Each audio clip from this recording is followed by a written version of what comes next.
Good morning and welcome to those who are watching us today on our live stream. I'm Keith Seinfeld of Public Health Seattle and King County, and this is a news conference for faith leaders in our community. We're holding the news conference in a nearly empty room today, and that's because we're abiding by the recommendations to keep 6 feet apart. And we'll be talking a bit about social distancing today. We have members of the news media who are listening and watching. And after our speakers are finished, they'll be able to ask questions through a phone line. So reporters, you should have received instructions from the operator on how to signal that you would like to ask a question using *1.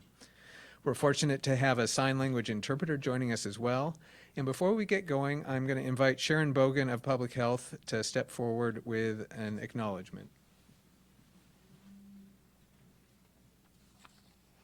Thank you. So we would like to acknowledge that we are on the traditional land of the first people of Seattle, the Coast Salish people, past and present, and honor with gratitude the land itself.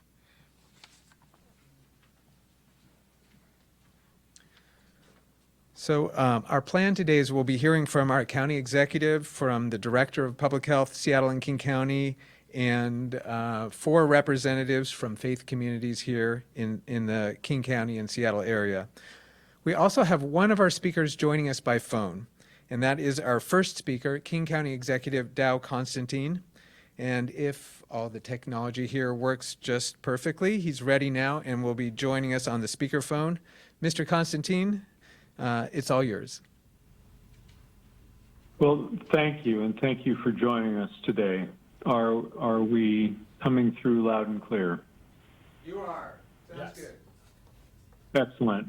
Well, as you can tell, we're taking this social distancing directive very seriously. This week began with new guidelines and orders from us at King County and from Governor Inslee, guidelines and orders that have dramatically affected our way of life as we fight the outbreak of this virus. Our guidance from this Monday remains in place, and I want to thank all the restaurants and the other businesses that are complying and that are helping reduce the risk of infection to our residents. I know everyone joins me in my concern for those who have lost loved ones, for those who are ill, and also those who have lost work and income, and for those whose small businesses into which they've invested so much toil are at risk. These changes to our daily lives are difficult, but it's clear from the response so far that thousands and thousands of Washingtonians are heeding the call and are protecting themselves and protecting one another from infection. And in these difficult times, one place so many gather for comfort and for guidance are in places of worship, in our faith communities. But these are communities of people who are vulnerable to this virus. And right now, we have to join together to protect them in ways that are consistent with each faith tradition and that keep everyone healthy. That's why I am so glad to be here today and to be here with our Director of Public Health, Patty Hayes. And in just a moment, she's going to introduce members of the faith community who are here to help their members continue to worship safely as we help flatten the curve and beat this outbreak. It is so gratifying that faith leaders have joined together to help in a community-wide effort, an effort to protect the members of each of their organizations, their faiths, their congregations, but also to protect the community broadly. This is truly a one King County and one Washington State effort. And your ability, your unique ability to communicate the best practices, the cautions, the admonitions, and to provide comfort to those who trust you who trust you most is going to be very critical to getting the public health message out and to protecting people. Thank you for the role that you play, the critical role you play in our efforts. Director Hayes. Thank you so much, Executive Constantine. It's such a pleasure to be here. And I want to start by thanking the faith leaders that are here today. Thank you so much. You're stepping up in such incredible and important ways, as Executive Constantine just mentioned. And it's a real privilege to stand here with you.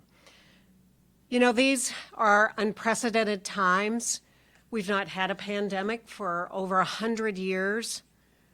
And we're all put in situations that cause extreme stress, trauma, and just the lack of feeling like you know what tomorrow will bring is so troubling to everyone in King County. Our community has been amazing, as the executive said, about stepping up to protect themselves and to protect their neighbors, to protect those around them. Many institutions are closed and people are asked to stay home, which is what we need at this time. But with that becomes more isolation and more trauma. Public health knows that that connection is one of the foundational elements of health and has been of grave concern to me every day. Social isolation can be such a lead to poor health. That is why in these times, so many of us turn to our faith leaders in our communities as sources of support, encouragement, words that can bring comfort. Faith leaders across King County are providing critical emotional support and finding ways to anchor key critical social services in a very stressful time. Your voices provide hope and unity to many throughout King County, and you're doing so while following the public health guidelines, which I so much appreciate. My gratitude overflows with the questions you ask us about how do I do this kind of service? How do I continue to make sure that we can do this that's so important for our community? Public health stands in solidarity with all of our faith leaders who are making changes to how they provide faith services. We are working to ensure that physical distancing can be implemented in the context of exercising traditional practices and faith practices. While many have had to cancel some of their services in order to practice this physical distancing, you will also hear about ways these leaders have found to stay connected to their community. Right now, staying home is an act of love for one's family, one's community, and indeed King County. We must take steps to protect the most vulnerable in our community from getting sick and preserve the healthcare system for those who need it most. We're extremely grateful for the support of these faith leaders, and they've provided us guidance as well so that we together can protect our community. We could not do this without them. I'll turn it back over to Keith. Thank you, Director Hayes. Next up, we're going to hear from, if I can get the pages turned here. Good. We're going to hear from Nawishtamai Connor, who is the Housing Services Director for the Chief Seattle Club. Nawishtamai.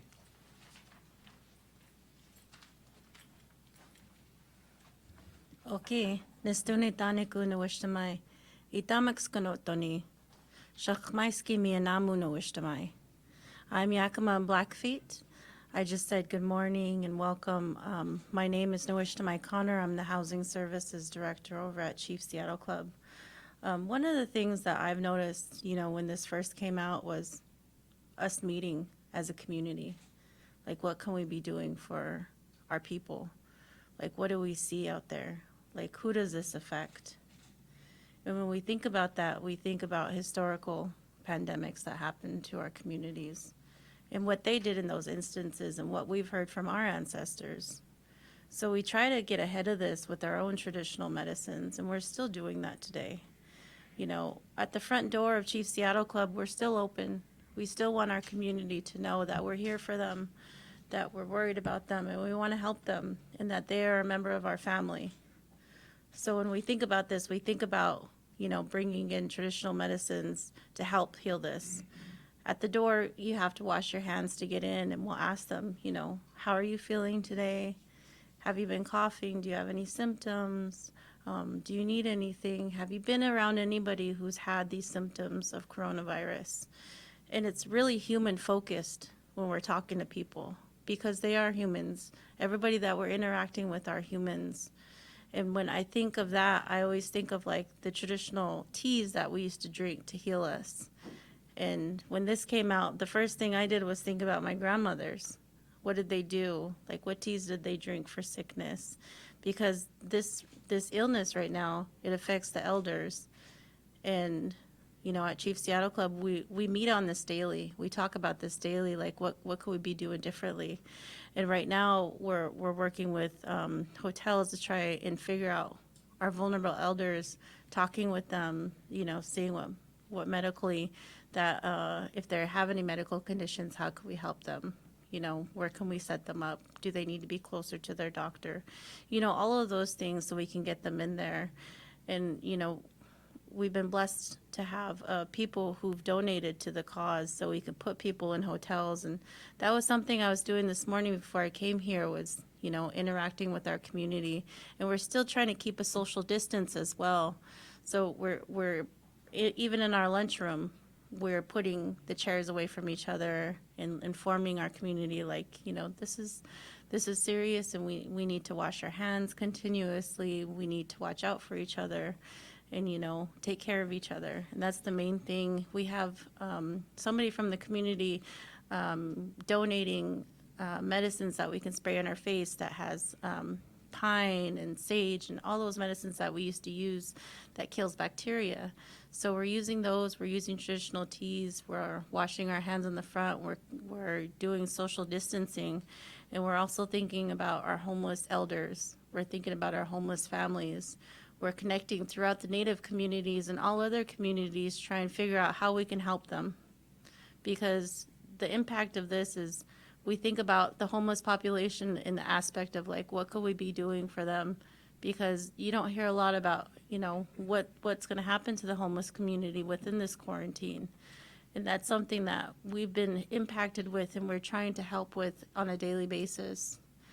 And when I think about working with other cultures, other communities, other spiritualities, I think as a community, it takes all of us coming together. It takes all of us listening to each other, asking each other, is there anything you need? Because that's what community is. I know we're all on a structured basis, but I think checking in with each other would help, because you go out to stores and things are sold out. People are taking more than they need, and I think we need more community-based programs where we're going out to elders' homes and figuring out, what do they need, checking in with people. And communication is the biggest key in all of this. And I just pray that each and every one of you are doing that we're taking care of each other through this process, because that's what it takes, is a community of caring for each other. Thank you. Thank you. Next, we are going to hear from Imam Benjamin Shabazz of the Al-Islam Center of Seattle.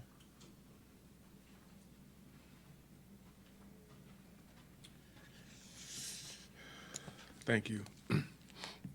Say Assalamu alaikum, which is the Muslim greeting of peace be upon you.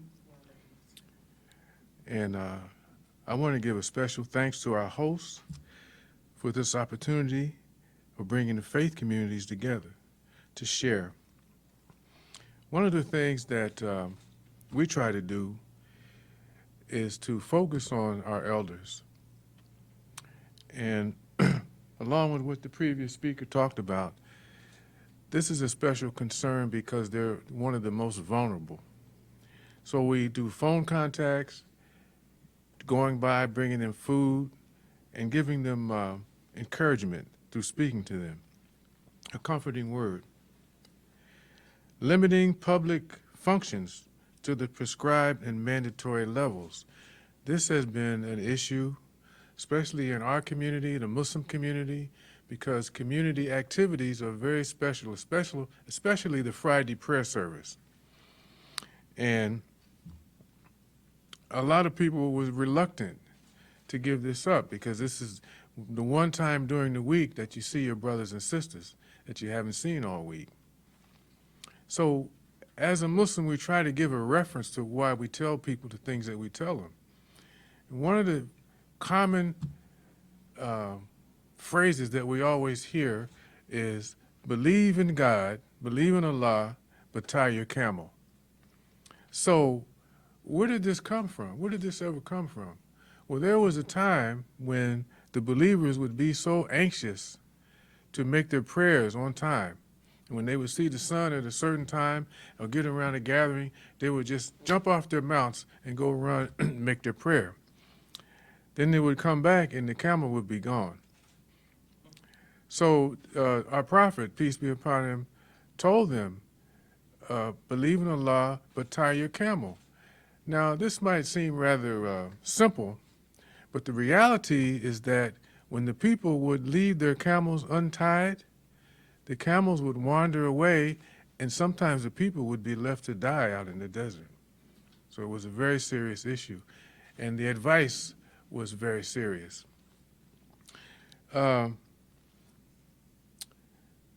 There's a phrase in our Quran, our sacred book, that says, Inam al-usri yusra, Inam al-yusri usra, which means surely after difficulty comes ease. Surely after difficulty comes ease. So we want everyone to understand that this too will pass. And so we don't want people to panic or get bent all out of shape. One of the things that we talked about this morning was about the social distancing and changing that language to physical distancing, because being separated socially from things that are familiar with you and your family and friends can cause you more trouble and actually reduce your immune system. So the language was changed to physical distancing. The other thing is that keeping everyone up to date with the latest information as we receive it, not only from TV, but from the internet. The other thing that we try to push is the importance of vitamin C intake. And the other thing, we talk about washing our hands. You know, if you handle money is some of the nastiest things you can handle because you don't know where it's been and you don't know who's been handling it. So if you have to deal with money, please make sure that you wash your hands. And also to be the best example ourselves personally so that we can show people that this is serious. And in closing, I'd like to say that just follow the golden rule. Do unto others as you would have them do unto you. That cuts across all religion, ideologies, and cultures. So I'm just passing on some of the things that we try to do to help our community. But this has also given us an opportunity for the faith communities to continue to work together. After this is gone and past, we can continue to work together and form a solid bond. Thank you very much.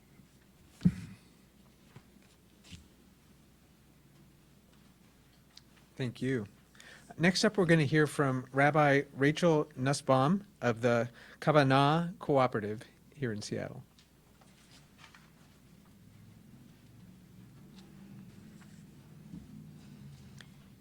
Thank you for inviting me to share a few words. As a rabbi here in Seattle, these last few weeks have been challenging ones, and I fear that the coming weeks may be even more challenging as the virus continues to spread, stretching both our healthcare system and also our economy. During this time, I have repeatedly drawn on the wisdom of my religious tradition in making decisions. There are two Jewish teachings that I would like to highlight here today. First, Jewish tradition famously teaches that saving a life, pikuach nefesh in Hebrew, is like saving a world. Preserving life is so important that it takes precedence over all the other commandments of our tradition. So, for instance, gathering for communal prayer, particularly on Shabbat, the Sabbath, is an important Jewish practice, but it can and should be put aside when lives are on the line. Second, Jewish tradition holds that we are all interconnected, part of the same oneness. An ancient story from the teachings of our rabbis illustrates this well. The story goes like this. A group of people were traveling on a boat. One of them took a drill and began to drill a hole under his seat. His companions said to him, "Why are you doing this?" Replied the man, "What concern is it of yours? Am I not drilling under my own place?" Said they to him, "But you will flood the boat for all of us." The moral of the story is clear. Regardless of who we are, where we live, or what we believe, we are all in the same boat right now. Our lives and our fates are bound up in one another. Judaism instructs us to rise above our individual concerns and to act in accordance with the collective good. So with these teachings in mind, I wrote the following in an email newsletter to my congregation last week. I said, our job as good citizens and as members of a faith community that cares deeply about the value of human life is to do what is being asked of us, which is to reduce physical contact dramatically in order to slow the spread of COVID-19. Doing so will give our doctors, nurses, and hospitals a fighting chance. Without a doubt, doing so will save countless lives. We know that there is no higher value than this. My community here in Seattle, Kavanah, has been trying to walk this walk. Over the past few weeks, we, like so many other congregations, both Jewish and from other faith traditions, have responded quickly to public health advisories in ways that are new and unprecedented for us. On March 9th, when we celebrated the Jewish holiday of Purim with a virtual gathering, it was our first such event ever.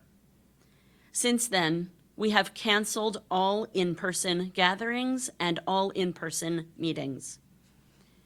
Kids' classes and senior groups have met online.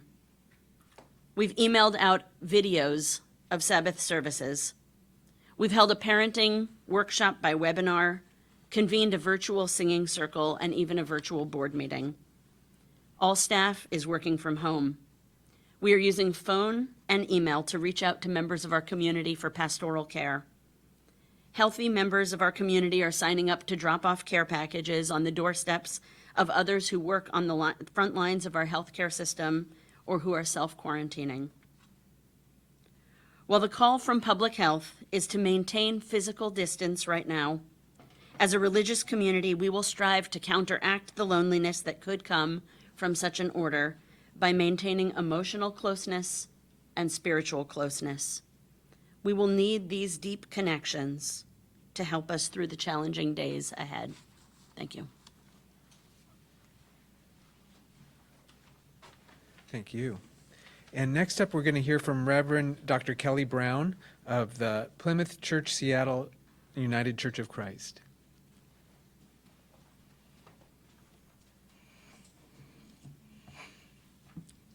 Good morning.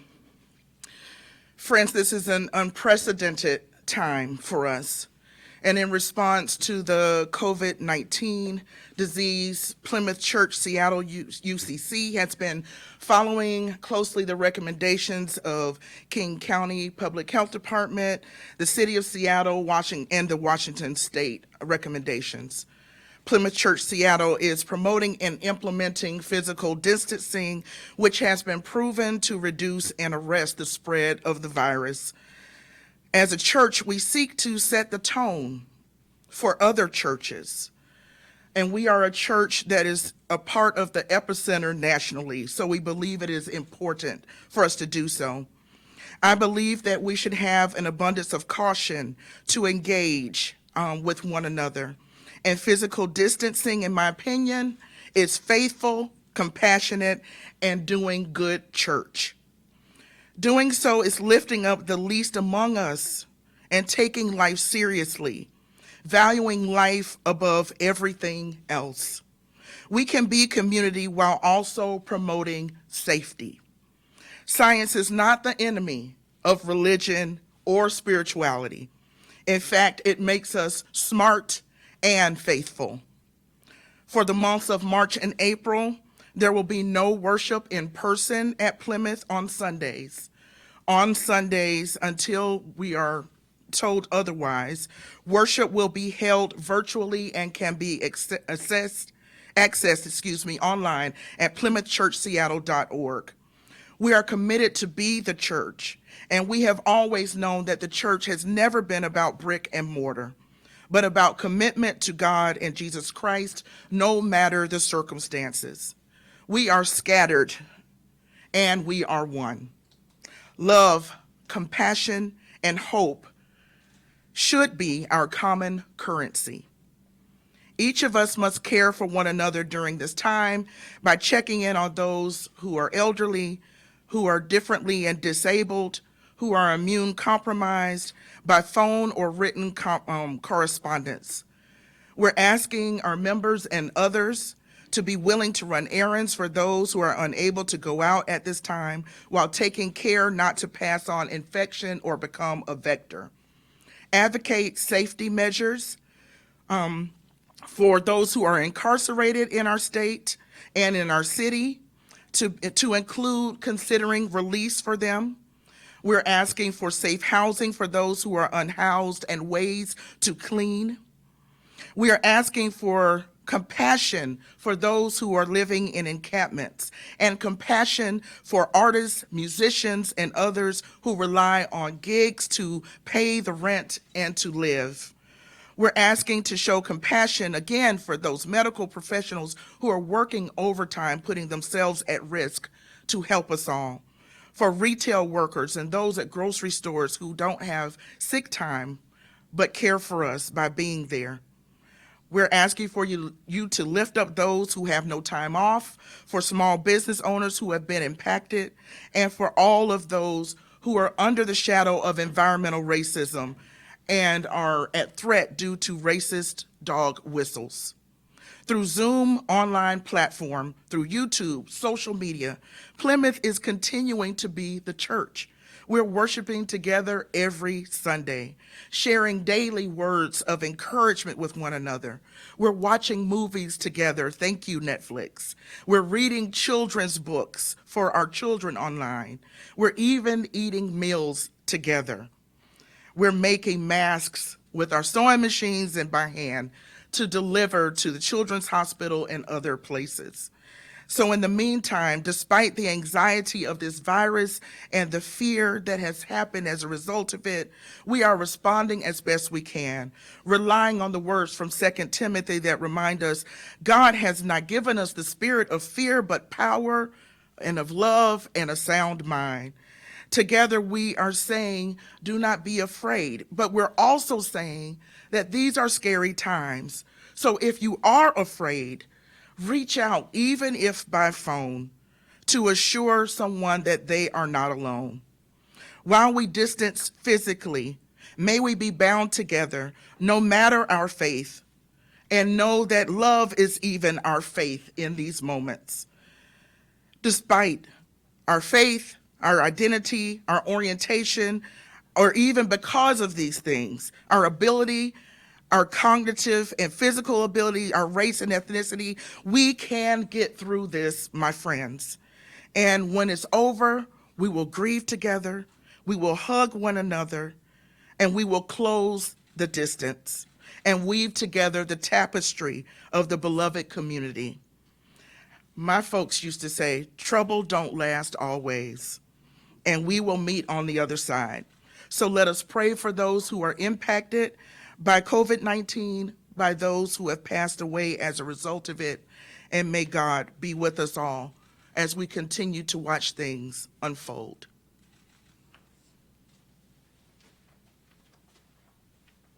Thank you. We're so fortunate here in King County to have leaders who can take public health guidance and rules and make it so meaningful and successful here in the community. So we greatly, greatly appreciate you. It is time now for us to take some questions, if there are any from the media who are on the line. Again, as a reminder, if you're on the line and you have a question, you can press *1 and you will be put into the queue. So operator, please go ahead and announce the first question. We don't have any questions in queue, I'm seeing. We'll give them a moment. We do have a question in queue from Patrick Quinn with Como TV. Please proceed. Patrick, you're on.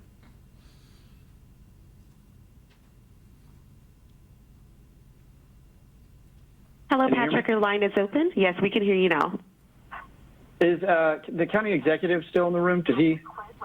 I'm sorry, no, the county executive was on the line and he is not with us at this moment.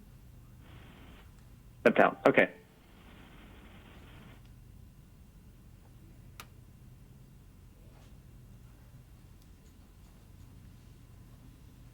We'll give another moment or two for media to and for our technology being new to us to find out if there are any other questions. And We do have another question from Mitchell Atencio from Sound Publishing. Please proceed. Hi there. This is a general question for some of the faith leaders. I know that as you are a faith leader, there are things that you know and learn that your congregants may not know on a regular basis as far as, what practices are flexible, what things are in times of crisis. So I'm wondering if anyone would be willing to talk to how you're telling your congregants to take heart while they're not able to meet for things like prayer, for worship services, and how you're responding to maybe some of their concerns over things that they should be regularly, they would think of as mandatory.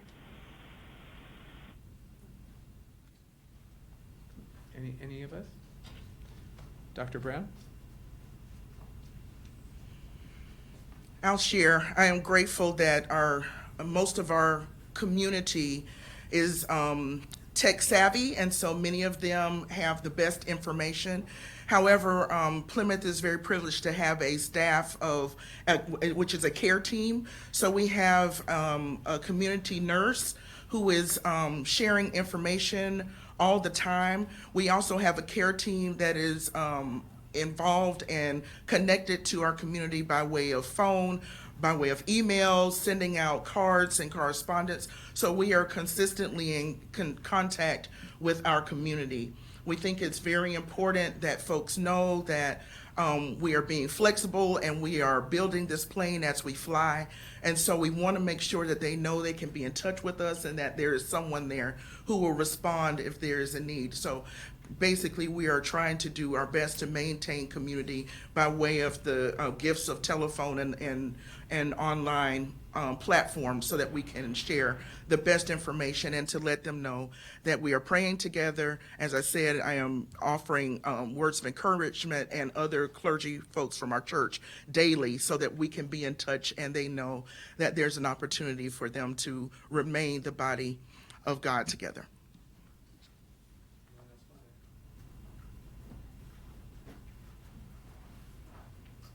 Thank you. I think we have another question in queue, operator. Yes, we do have another question from Hannah Scott from Cura Radio. Please proceed. Thank you. For all of the faith leaders there, we've heard reports coming out of some other countries about some religious practices that in other nations have perhaps led to an increase of coronavirus spread, and the concern locally and nationally about any kind of backlash about that. Can any of you speak to everyone in our community as to what you're doing to make sure to kind of have that line between making sure that your congregation gets what they need, but also protecting public space at the same time? Anyone feel they have something to say to that? So the things that you're doing to make sure that any traditional or cultural practices are not coming in conflict with the public health guidance.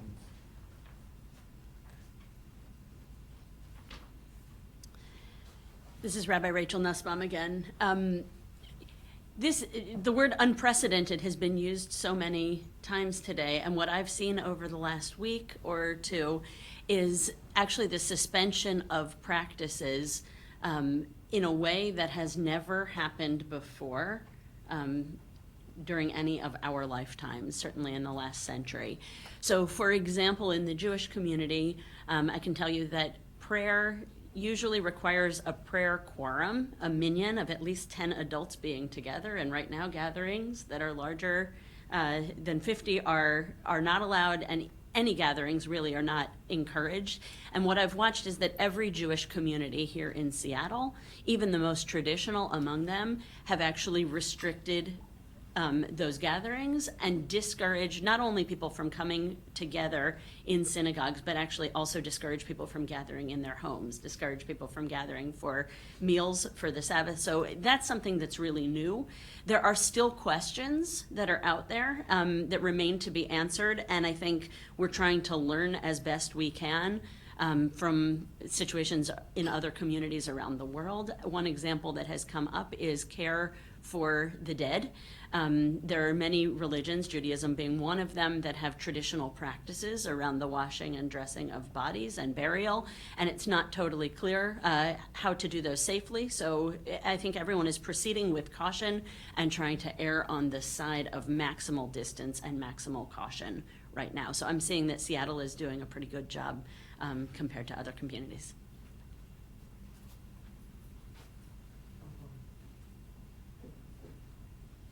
You do have another question from Mitchell Atencio from Sound Publishing. Please proceed. This is kind of a Could follow-up on... we hold that question Sorry, go ahead. for 1 second? Sure. We have a further response to the previous question. We'll come back to you, Mark Mitchell. in a moment. Sorry. No worries. With the American Indian Alaska Native communities, what we're doing differently when it comes to prayer and ceremonies is we're postponing them right now, but we're also, we're grateful that we have elders in our community that can still check on people if they need prayer. We're still grateful that we have people who will reach out to those who need it. If they come to the Chief Seattle Club, we have different medicines that we have there that they can pray with, and we give them their space. So we have that physical distance, and we're being in compliance with everyone's health as well. We're letting people know that even during this time, our prayers are really important, but our prayers, are important in the sense that we also have to be cognitive of everything that's happening right now. And our community has been really accepting of everything that we put out for them and everything that we're doing, and they're appreciative of the way that we're doing it within our community in an indigenous way. Thank you. We will take one final question now. I think Mitchell was on the line. Yeah, this is kind of a follow-up on what was just being talked about, but I'm just curious if, as you look to the future, and this could go for anybody, there are new practices that you're implementing now in a time of crisis that maybe you've realized, we could have been doing this the whole time, and we will do this in the future.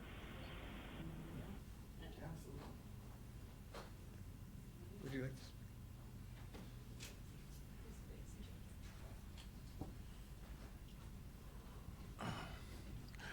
This is Brother Benjamin again. The thing that we have with prayer is the Juma prayer, which is the most important prayer of the week. And the problems that arose came from the mandatory downsizing. So some communities had to stop the prayer altogether because there's too many people, 300 or 400 people. Smaller communities, they kept doing the prayer. Then it got down to 50, then it got down to 20. I think it's down to 10 now. And the ones that are down to 10, they're still doing the prayer with physical distancing. But there's no substitute for the Juma prayer. So people can't go home and pray Juma prayer.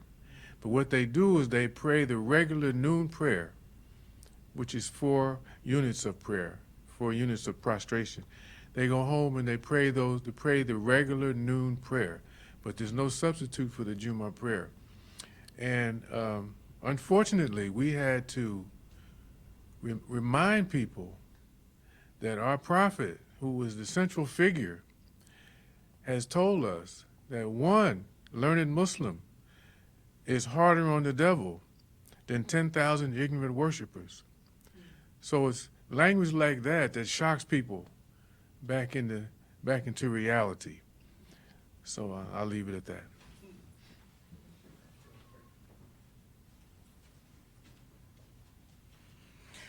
This is Dr. Brown.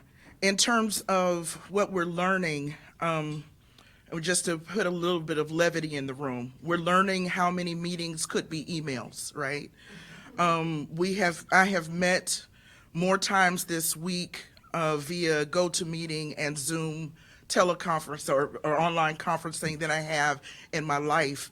But it has been a great learning because particularly for the Christian church, many of our churches are learning that in 15 or 20 years, we may not exist in the way that we have historically. So this is a time for us to learn how to be agile church, how to be adaptable, and how to take this as an opportunity to learn how to do worship online. I can say my heart is pleased, not because I'm a egotistical person, but simply because there are people who are in Arkansas, who are in Georgia, who are worshiping with us now that wouldn't be able to otherwise. That is a tremendous gift to learn that we can be gathered and scattered church. It's an amazing thing to understand that we are reaching people who are alone in their homes, who feel isolated. We are reaching them and able to cry with them, to pray with them, to share words of encouragement via ways that we didn't imagine. And so for me, my heart takes so much, I'm so encouraged personally because as the earth is recovering, and let's speak about that, the air over China has healed itself. Venice canals are clear water with dolphins playing in them. Swans are coming back to Venice. It is an incredible thing that has happened since we have been still. And I declare the same thing can happen for us. And so when this is over, I believe it's going to be new church. This is a way for those who are Christian. This is in a way a reformation where we're getting back to what is important to us as a people of faith.